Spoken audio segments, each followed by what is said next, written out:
Community policing is a program that was introduced under the Clinton administration. It was authorized and funded under the Violent Crime Act of 1994. Community policing is a theory that individual rights have broke down the moral fiber of society. It's a hodgepodge of every ideology and every religion on the planet, pretty much. There's a piece of everything in there. They're trying to make it a fair and a just world for everyone, but for no one in particular. And basically what the law does at the national and international level is protect global trading rights over national and local businesses. And at the local level, communitarian law balances the rights of the individuals against the rights of the community at large. The new police are targeting average people. First, they're targeted in the meetings by the local stakeholders that'll come. They'll invite the citizens to come in and identify the problems in the neighborhood or how they're going to build a better community. It's all tied into rebuilding community. It's the same MO in Iraq as it is in the United States. A small group of paid facilitators, professional advisors come to the community and they start holding what they call either stakeholder meetings or visionings, and they want to talk about the future, and they want everyone at the meetings to help them identify the values that they'd like to maintain in the community and what the standards are in the community. And in these meetings, they also ask people to identify problems in the neighborhood. And so this is your opportunity, if you're that kind of a person, to go in and talk about that neighbor down the street that is always working on his car, or he's got a loud motorcycle that his friends are always coming over at 2 o'clock in the morning. I've heard a lot of different petty little neighborhood complaints come up in these meetings, and then they go from that point to maybe they need to investigate this person, investigate their friends a little bit more. I kind of narrowed it down to you're either an asset or you're a problem. And then if you're identified as an asset, then they'll have your specific skills and abilities. They have interviews that were designed by Jody Kurtzman and John McKnight at Northwestern University, Evanston, Illinois. It's an 11-page interview of questions, very in-depth questions, whether you know how to bathe a 6-month-old baby, if you can take care of elderly people, can you cook, can you sew, can you clean, can you vacuum, can you wash windows. It's very detailed. It also has your fraternal and political affiliations, your personal information, your home address, your age, any dreams or desires you might have about starting a business. It's very detailed. That is part of the database. They've got numerous ways of gathering the data. It's been a top priority since the 92 Declaration at Rio came out. You'll have absolutely no private feelings, no private thoughts, no private hopes, no private dreams. The types of information that they want, it just gets more invasive with every program that I see.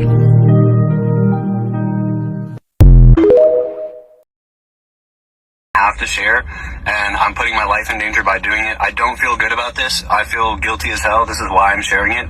But there's a 3-letter agency. The letters are I, A, and C. I'm sure you can do the math on that. And I'm sure you've heard the term G-stalked or getting followed. I get paid $10,000 a month by that organization to follow people. All I have to do is follow one person a day, make sure they see me, take a video, send it in. I have a tracking app on my phone. I can see at least 100 people a day, and I get to pick who I follow. All I have to do is make sure they see me and send in the video. That's it. Just doing some creepy shit.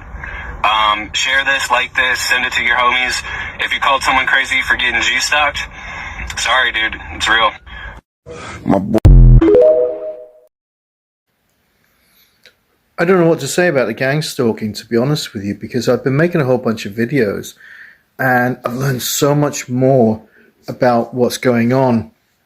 You see, the gang stalking that I was aware of was, when you piddled a narcissist off and they get all the flying, They get all the flying monkeys, and the flying monkeys start stalking you and harassing you in certain ways that there's not a lot you can do about it directly, getting the evidence. Then there's another type of gang stalking as well, which I've got to be honest with you, I really had no idea about. Now, I knew that police could be involved. I knew that people from, let's say, from schools could be involved. I mean, you could get kids going around stalking you as well. Other parents stalking you, if it's like from, the sabotaging of the relationship of your own kids, and which they call parental alienation, which actually is weaponizing the children. That's on the Power and Control wheel, and which, funny enough, is my website. Just a little plug right there. But so I know about gang stalking because I'm being stalked right now. I know that, and people contact people and try to get information from me, and they try to set you up in various ways. But what I wasn't aware of was that there's organizations out there that do tests on society. They do tests on the public to see what their reactions might be, if they're treated this certain kind of a way, in a random sort of a way, how might they respond? And some people say this is fed into AI as well.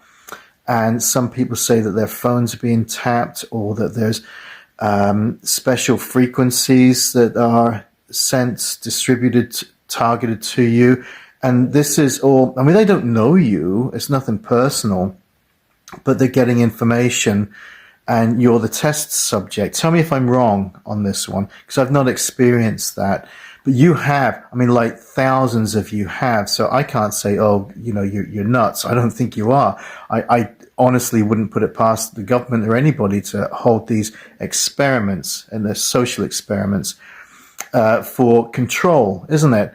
So you're watching strange things happening. There's people there who you don't know, but yet they obviously know you, and they've got some kind of agenda.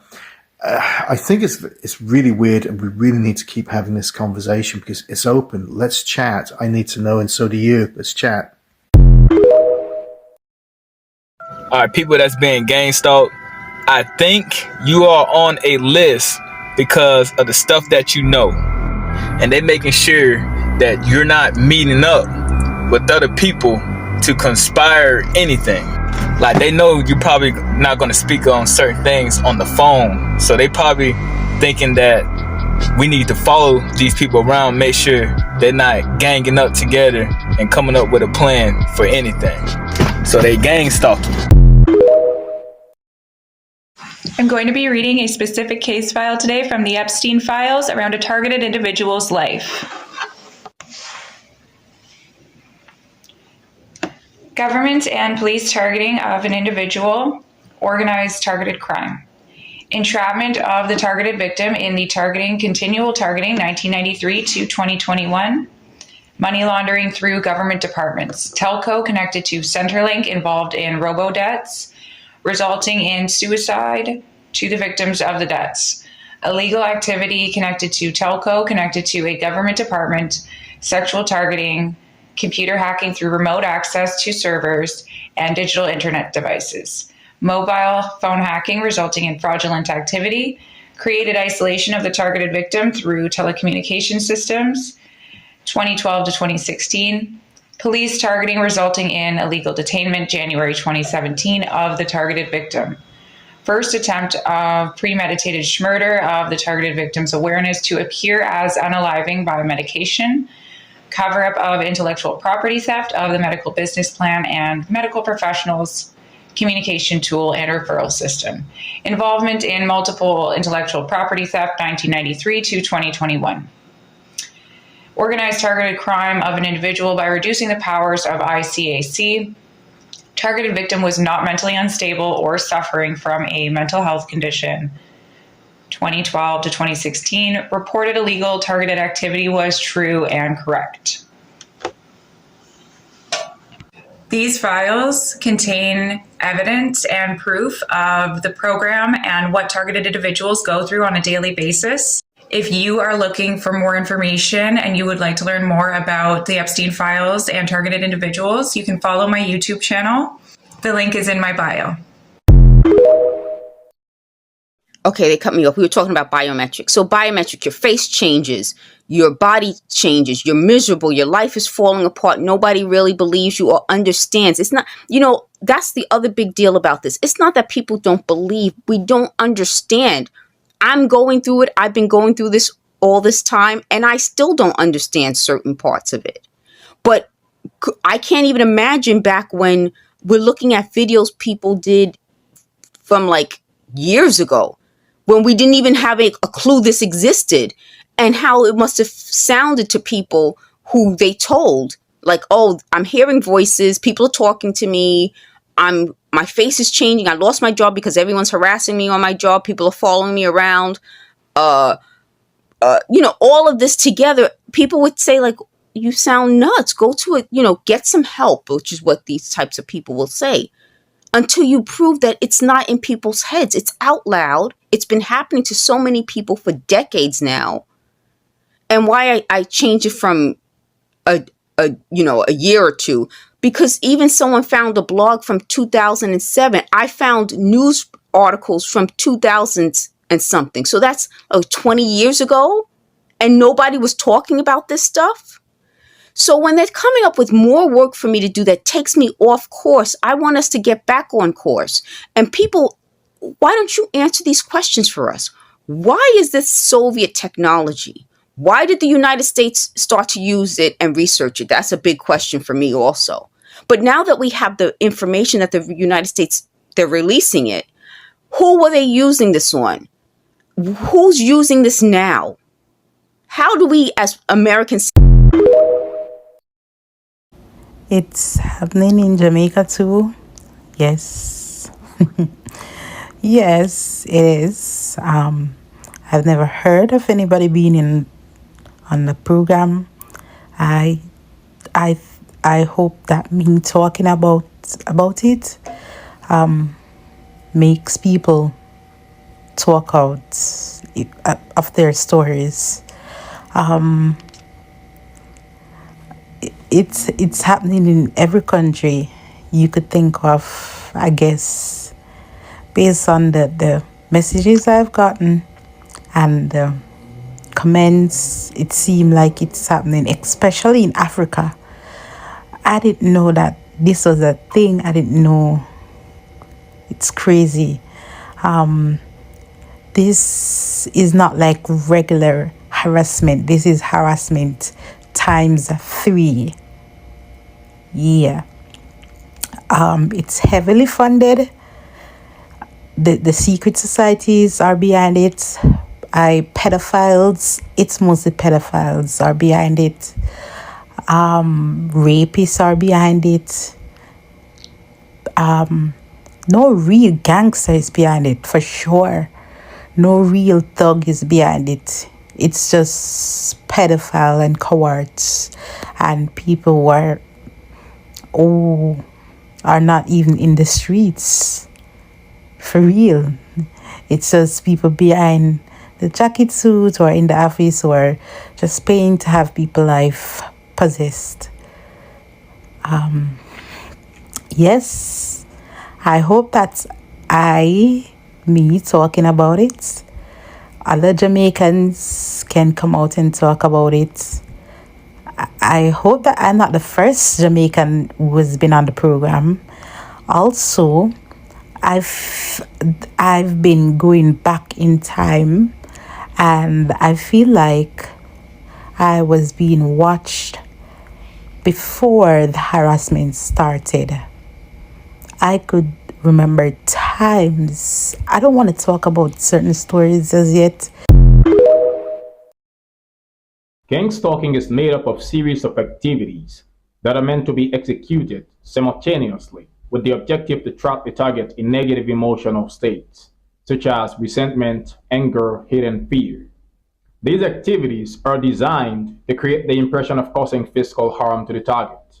So the target is in constant anticipation of some sort of physical damage, which in most cases never happens. This is the attacker's strategy to keep the target suspended in fear, and this is typically how the false matrix operates. So another tactic of organized harassment is sabotage to social and career opportunities. So because there's a lot of electronic infiltration involved, so hacking of devices, digital surveillance, electronic surveillance, they can see what you're up to in terms of applications that you make, any interviews you get, emails, etc. And so what they sometimes do is either they get ahead of you and smear your reputation to a prospective employer, or they will sabotage you after the fact by trying to make you have issues in your workplace or disrupt your work, just to create enough discomfort for others that it forces them to either force you out or force you to quit. There's so many different ways it can happen, but all of that to say, not all homelessness is, self-inflicted. There are so many reasons that someone can end up homeless, but organized harassment is one of them, because it is designed to isolate and therefore push someone into destitution by ruining their chances of earning a stable income, because they don't want that for you. They want you to suffer, they want you to be miserable and poor and unalive yourself. A lot of people have been made homeless because they can't either get a job or keep a job. Rogue law enforcement are abusing their power to harm people, diminish their quality of life, and end their lives. It's basically designed to say, you messed with us, we're going to make your life hell, and we don't want you to exist unless you exist on our terms. And there's no length to which they're not willing to go. So if you're watching this and if you're not going through it but you want to do something about it, my recommendation is to write to your local representative. I have created templates for letters and emails on my website, bounceblack.org. There is a surviving organized harassment guide on there where you can find a whole bunch of resources, including template letters to members of parliament or representatives, or just resources to create awareness around this in general, as well as looking after yourself if you're actually going through it. So yeah, hopefully that's helpful.